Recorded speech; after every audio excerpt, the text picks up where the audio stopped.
আরজিকর মেডিকেলের নিহত নির্যাতিতার সৎকারে তড়িঘড়ির অভিযোগে সরব শুভেন্দু অধিকারী। ধর্ষণ খুনের পর তাড়াহুড়ো করে দাহ করে ফেলা হয় চিকিৎসকের দেহ। শ্মশানে গোটা অপারেশনটি হয়েছে পুলিশের তত্ত্বাবধানে। অতি দ্রুততার সঙ্গে দেহ পুড়িয়ে ফেলা হয়। মমতা বন্দ্যোপাধ্যায়ের নির্দেশে ঘটনাস্থলে উপস্থিত ছিলেন পানিহাটির বিধায়ক নির্মল ঘোষ। চিকিৎসকের দেহ দাহ করা হয় ব্যারাকপুর কমিশনারেট এলাকায়।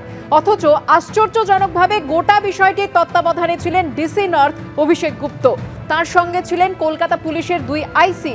পুরো অপারেশনটি নজরে রেখেছিলেন রাজ্য পুলিশের ডিজি। এই ঘটনার সঙ্গে জড়িত প্রত্যেকের ভূমিকা খতিয়ে দেখা হোক, তাহলেই হয়তো ধামাচাপা দেওয়ার কারণ প্রকাশ্যে আসবে। সোশ্যাল মিডিয়ায় পোস্ট করে সিবিআইয়ের কাছে আবেদন বিরোধী দলনেতার। ছোটবেলা থেকে চিন্তা, বিধায়ক হিসেবে কর্তব্য পালন করতে শ্মশানে উপস্থিত ছিলাম। প্রতিক্রিয়া নির্মল ঘোষের। মন্তব্য করতে চাননি শুভেন্দু অধিকারীর অভিযোগ নিয়ে। উদ্দেশ্য প্রণোদিতভাবে রাজনীতি করছেন শুভেন্দু অধিকারী। প্রতিক্রিয়া জয়প্রকাশ মজুমদারের।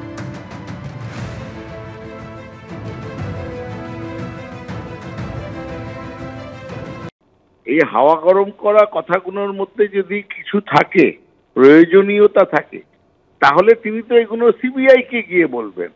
তদন্তটা তো শুভেন্দু অধিকারী করছেন না।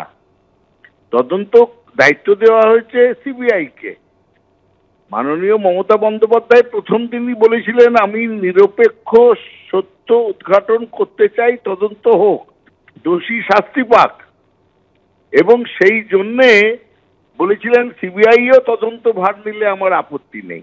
তো এখন সিবিআই তদন্ত করছে, সুপ্রিম কোর্ট দেখছে, তাতেও শুভেন্দু অধিকারীর কিন্তু কোনো ভরসা নেই।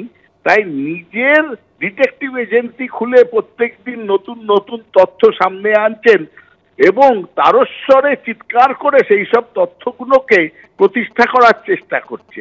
এর থেকে নিন্দনীয় এবং রাজনৈতিক উদ্দেশ্য প্রণোদিত প্রলাপ ছাড়া আর কিছু নয়। বারাসত হাসপাতালের দায়িত্ব নিতে গিয়ে এবার বিক্ষোভের মুখে পড়তে হলো আরজিকর মেডিকেলের সদ্য প্রাক্তন অধ্যক্ষ সুরিতা পালকে। দেওয়া হলো গো ব্যাক স্লোগান। বারাসত মেডিকেলের গেটের সামনে পোস্টার হাতে বিক্ষোভ দেখায় এলাকাবাসীদের একাংশ। যদিও বিষয়টি নিয়ে কোনো মন্তব্য করেননি সুরিতা পাল। গো ব্যাক সুরিতা পাল, গো ব্যাক সুরিতা পাল। জীবনে ভাঙচুরের সময় সুরিতা পাল কেন পালাবে এবং তাকে কেন এখানে রাখা হলো? আরজিকর মেডিকেলের আন্দোলনরত চিকিৎসকদের দাবি মেনে গত বুধবারই ওই হাসপাতালের অধ্যক্ষ পদ থেকে সরিয়ে দেওয়া হয় সুরিতা পালকে। সরকারি নির্দেশ মেনে বারাসত মেডিকেল কলেজের দায়িত্ব নিতে গিয়ে বিক্ষোভের মুখে পড়তে হলো তাকে। আমরা বারাসত এই হসপিটালে সুরিতা পালকে চাচ্ছি না, চাইবো না, চাইছি না, চাইবো না। আমাদের এই বারাসত হসপিটাল থেকে আরজিকরের মতন পরিস্থিতি তৈরি করতে দিতে চাইছি না, চাইবো না, চাইছি না, চাইবো না।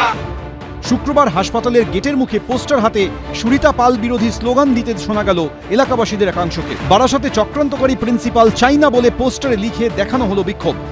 আমরা এই বারাসত হসপিটালটাকে নক্কারজনক অবস্থা তৈরি করতে যাচ্ছি না। আমরা সুরিতা পালকে এখানে কোনো মুহূর্তেই চাই না। ভাঙচুরের সময় উনি ওখান থেকে পালিয়েছে এবং তাকে এখানে দায়িত্ব দেওয়া হয়েছে। কেন তাকে বারাসতে পাঠানো হলো? আমরা তাকে এখানে চাইছি না। আরজিকর মেডিকেলে চিকিৎসককে ধর্ষণ খুনের ঘটনা সামনে আসার পর চাপের মুখে তৎকালীন অধ্যক্ষ সন্দীপ ঘোষকে সরিয়ে দেয় রাজ্য সরকার। সন্দীপ ঘোষের জায়গায় সুরিতা পালকে আরজিকর হাসপাতালে নতুন অধ্যক্ষ করার পর তাকে ঘিরেও আছড়ে পড়ে ক্ষোভ। উত্তপ্ত পরিস্থিতিতে স্বাস্থ্য ভবন থেকে সেই সময় দায়িত্ব সামলাচ্ছিলেন সুরিতা পাল। জানিয়েও তৈরি হয় অসন্তোষ। বুধবার স্বাস্থ্য ভবন অভিযানের সময় এই নিয়ে প্রশ্নও তোলেন আন্দোলনকারী চিকিৎসকরা। স্বাস্থ্য ভবনের কাছে আমাদের এইটাই কোশ্চেন যে আপনারা তড়িঘড়ি করে এমন একজনকে প্রিন্সিপাল হিসেবে পাঠালেন যে আমাদের অভিভাবকের দায়িত্ব নিতেই পারছে না। বুধবার রাতেই সুরিতা পালকে আরজিকর মেডিকেলের অধ্যক্ষ পদ থেকে সরিয়ে বহাল করা হয় বারাসত গভর্নমেন্ট মেডিকেল কলেজে। যদিও তাকে বারাসত হাসপাতালে অধ্যক্ষ হিসেবে মানতে নারাজ পড়ুয়া থেকে এলাকাবাসীদের একাংশ। আমরা বারাসতের মতন একটা হসপিটালকে এই শহরে আরজিকর হতে দিতে চাই না। আমরা সুনিতা পালের পদত্যাগ অবশ্যই দাবি করব। আমরা বারাসত হসপিটালে চাই না তাকে। হাসপাতালের গেটের বাইরে বিক্ষোভ চললেও শুক্রবার বারাসত মেডিকেলের দায়িত্ব নেন সুরিতা পাল। হ্যাঁ, জয়েন করেছি। কোনো কমেন্টস নেই আমার, নো কমেন্টস। এর আগে বারাসত হাসপাতালের দায়িত্ব সামলেছেন মানস কুমার বন্দ্যোপাধ্যায়, যাকে বর্তমানে আরজিকর মেডিকেলের অধ্যক্ষ পদে বসিয়েছে স্বাস্থ্য ভবন। সমীরণ পাল, এবিপি আনন্দ, উত্তর 24 পরগনা।